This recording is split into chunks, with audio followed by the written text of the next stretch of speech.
کریمین کے چاہنے والوں، آئیے کچھ کہنے اور سننے سے پہلے دکھیوں کے دامن میں سکھ ڈالنے والے، بے چین دلوں کو چین عطا کرنے والے، بے سہاروں کو سہارا دینے والے، امت کے گناہ جب یاد آتے ہیں تو راتوں کو اٹھ کر رو رو کر اللہ کو منانے والے، ہم مرنے کے بعد ہمیں خبر کے اندھیرے گڑھے میں دفن کر کے 40 قدم جانے کے بعد وہ مدینے سے آنے والے، اپنے قدموں سے ہماری اندھیری قبر کو نور سے روشن کرنے والے حضور احمد مجتبی محمد مصطفیٰ ارواحنا فدا صلی اللہ تعالی علیہ وآلہ وسلم کی بارگاہ میں جس طریقے سے درود و سلام پڑھاؤں،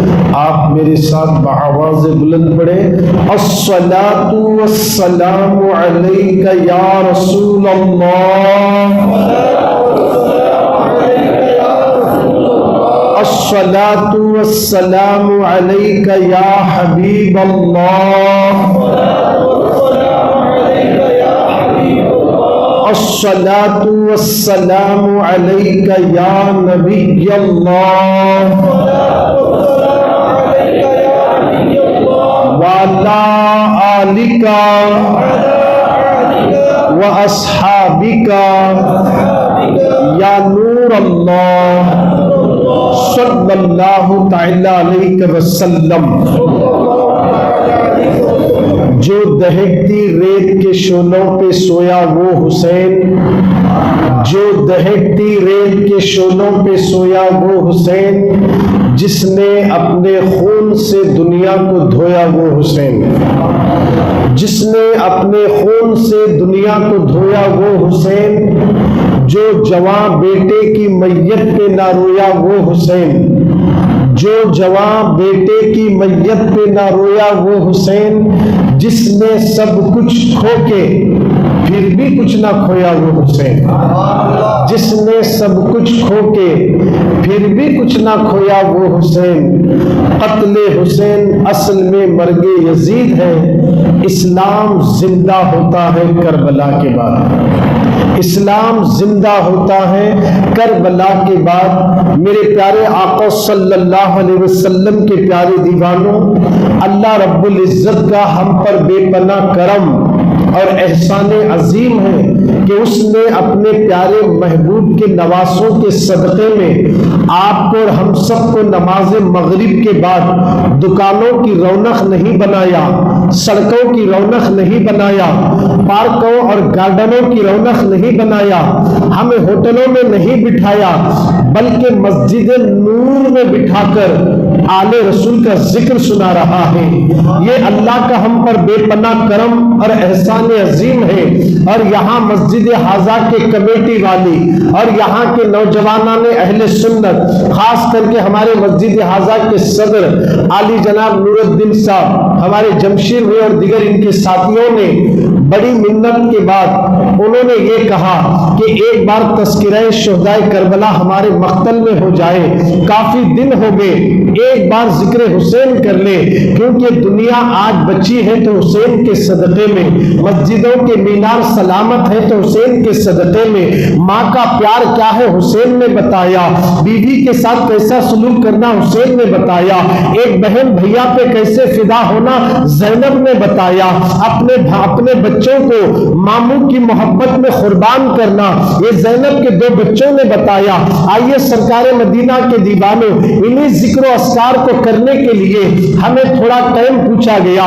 الحمدللہ ہم آپ کی خدمت میں حاضر ہیں، زیادہ وقت نہ لیتے ہوئے کربلا کے 2 مجاہدین کا واقعہ، 2 شہیدوں کا واقعہ آپ کے گوش گزار کر کے حالات پہ کچھ باتیں بتا کر میں اپنی بات کو مکمل کر دوں گا۔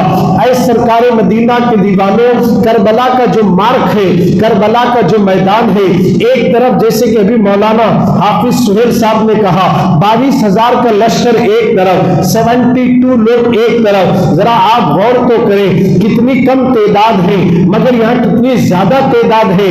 مگر امام حسین لڑنے نہیں گئے تھے، امام حسین جنگ کرنے نہیں گئے تھے، بلکہ کوفے والوں نے خود انہیں بلایا تھا۔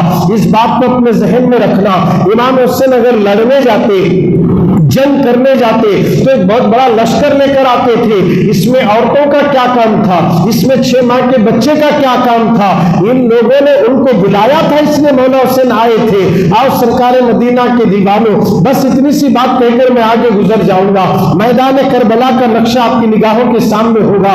22,000 کا لشکر ادھر ہے، شمر ادھر ہے، عمرو بن سعد ادھر ہے، ابن زیاد کے لوگ ادھر ہے، اور یزید کے تمام لوگ ادھر ہیں، اور ادھر امام حسین ہے، ادھر علی اکبر ہے، ادھر معصوم علی اصغر ہے، ادھر حضرت عباس علم بردار ہے، ادھر حضرت امام قاسم ہے۔ اللہ اکبر! آپ ان کے تمام واقعات کو سننے کے بعد آپ کیا سوچ لے کر اٹھنا ہے، آپ اپنی سوچ کو کیسے بدل دینا ہے؟ کربلا کے میدان کا، کربلا کا یہ مارک ہمیں کیا پیغام دے رہا ہے؟ کربلا سے ہمیں کیا درس مل رہا ہے؟ کس لیے یہ جنگ ہوئی ہے؟ کس لیے امیر المومنین حضرت امام حسین نے یزید کو کیوں نہیں مانا؟ اس کی وجہ کیا ہے؟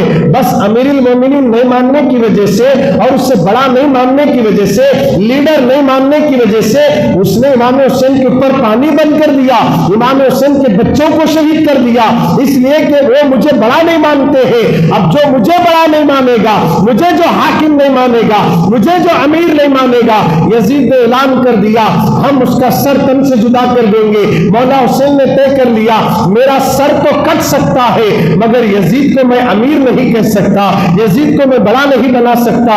اے حسین، میں عالم تصور میں مولا حسین سے پوچھوں کہ یا حسین آپ نے یزید کو امیر کیوں نہیں مانا، بڑا کیوں نہیں مانا؟ تو مولا حسین فرماتے ہیں یزید بے نمازی ہے، یزید فاسق ہے، یزید فاجر ہے، یزید داڑھی منڈا ہے، یزید نامحرم عورتوں سے نکاح جائز کر دیا تھا، یزید شریعت کے خلاف کام کر رہا تھا، یزید شراب پیتا تھا، یزید نمازوں کو چھوڑتا تھا، یزید زنا کرتا تھا، یزید سود کو عام کر دیا تھا۔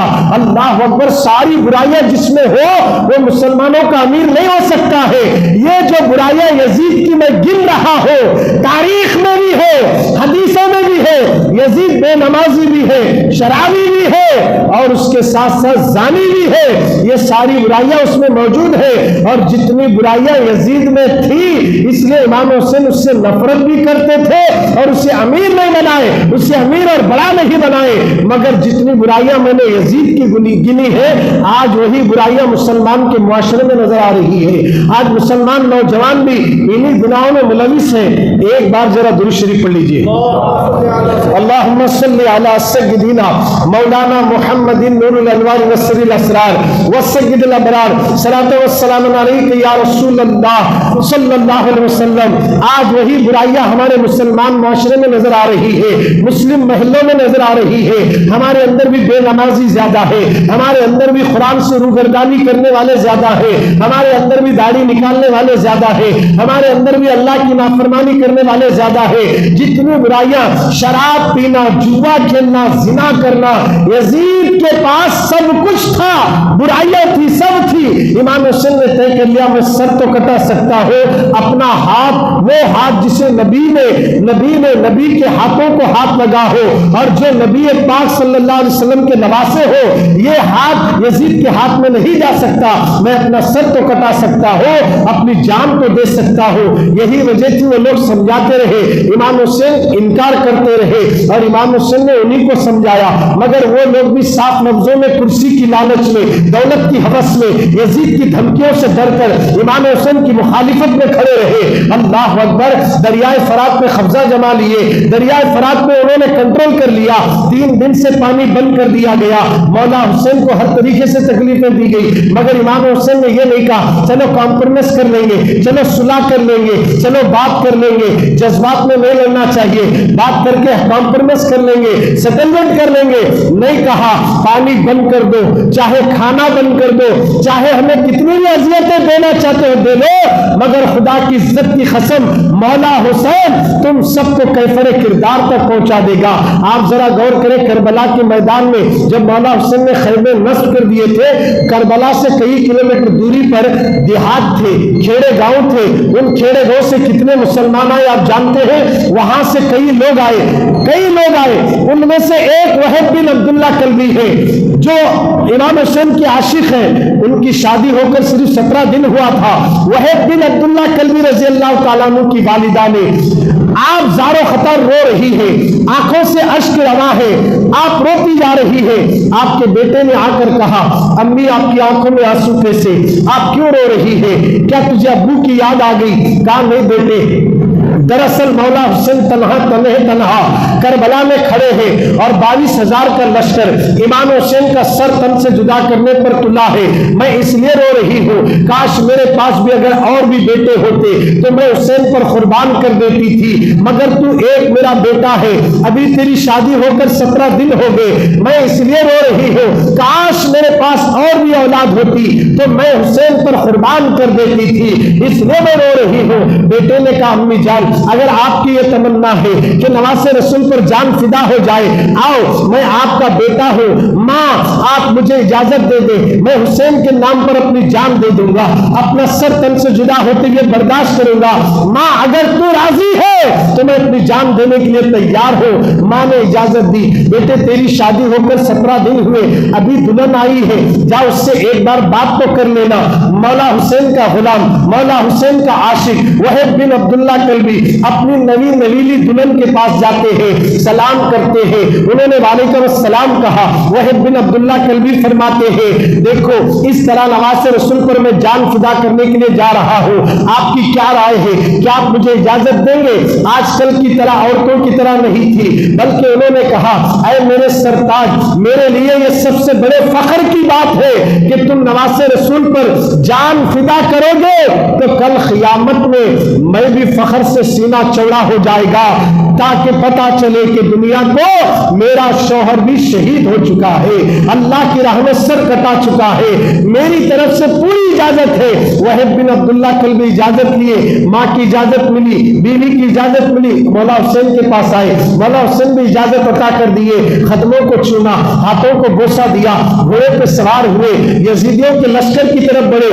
یزیدیوں کو لشکر کے پاس جانا ہی تھا، عمرو بن سعد نے 2 یزیدیوں کو چھوڑا، اب وہب بن عبداللہ کلبی نے ایک ہی وار میں دونوں کو جہنم رسید کر دیا، ایک ہی وار میں دونوں کو جہنم رسید کر دیا، حتیٰ کہ پھر دوسرا آیا اسے بھی مار دیا، تیسرا آیا، اس طرح ایک ایک کر کے جتنے آئے کئی لوگوں کو وصل جہنم کرتے ہوئے وہب بن عبداللہ کلبی واپس آئے، اپنی ماں سے کہتے ہیں ماں دیکھ تیرا بیٹا لڑ رہا ہے، اب تو خوش ہے نا، ماں تو راضی ہے نا؟ تو ماں کہتی ہے بیٹے اگر تو میری خوشی کی معراج دیکھنا چاہتا ہے تو میں یہ چاہتی ہوں کہ تیرا کٹا ہوا سر دیکھو، تیرا کٹا ہوا سر چاہتی ہو کہ تو اللہ کی راہ میں کٹ جائے، حسین کی محبت میں تیرا سر تن سے جدا ہو جائے تب مجھے خوشی ہوگی۔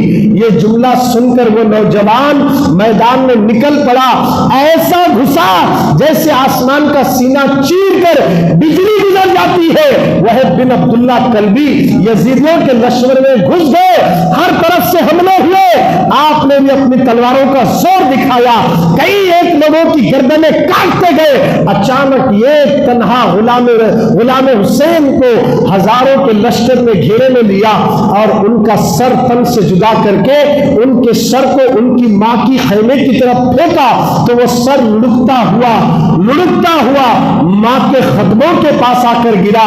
ماں نے بیٹے کے کٹے ہوئے سر کو اٹھاتی ہے، گرد و غبار صاف کرتی ہے، پیشانی کو بوسہ دے کر کہتی ہے اے اللہ تیرا شکر ہے کہ تو نے میرے بیٹے کی شہادت کو قبول فرمایا، تو نے میرے بیٹے کی شہادت کو قبول فرمایا۔ اے مسلمانوں، کیا اس نوجوان کے دل میں جینے کی تمنا نہیں تھی؟ کیا اس نوجوان کے دل میں ابھی زندگی کی تمنائیں نہیں تھی؟ مگر وہ جانتے تھے کہ یہ جان یہ زندگی سب حسین پر فدا ہے، اگر ان کی محبت میں مر جائے تو مر کر بھی مرتے نہیں بلکہ زندہ رہتے ہیں۔ جن کی شان میں قرآن کہتا ہے وَلَا تَقُولُوا لِمَن يُقْتَلُ فِي سَبِيلِ اللَّهِ أَمْوَاتٌ، جو اللہ کی راہ میں مارے جائیں انہیں مردہ مت کہو، یہ زندہ ہے۔ محبت سے بولو سبحان اللہ۔ ارے وہاں تو نعرے لگے کربلا میں، بھوکے پیاسے رہ کر بھی ایسی آواز تھی کربلا میں، 3 دن کے پیاسے ہیں، بھوکے ہیں، مگر جب نعرہ لگا تو پورا میدان ہلتا تھا، یزیدیوں کے پیروں کے نیچے سے زمین نکل جاتی تھی۔ ہم پیٹ بھر کر کھا کر بھی سبحان اللہ نہیں بول رہے۔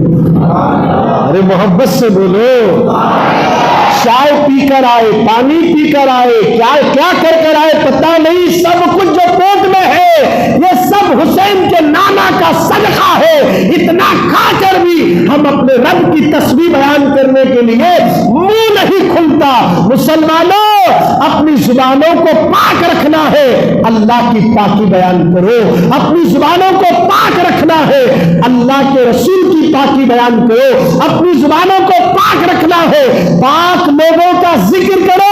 زبان بھی پاک ہوتی ہے، روح بھی پاک ہوتی ہے، دل بھی پاک ہوتا ہے، جسم بھی پاک ہوتا ہے، آنکھیں بھی پاک ہوتی ہے، کان بھی پاک ہوتے ہیں، اور جب سب پاک ہوگا تو پھر آنکھ بند کر لے تو مدینہ نظر آ جائے گا، مدینہ نظر آ جائے گا۔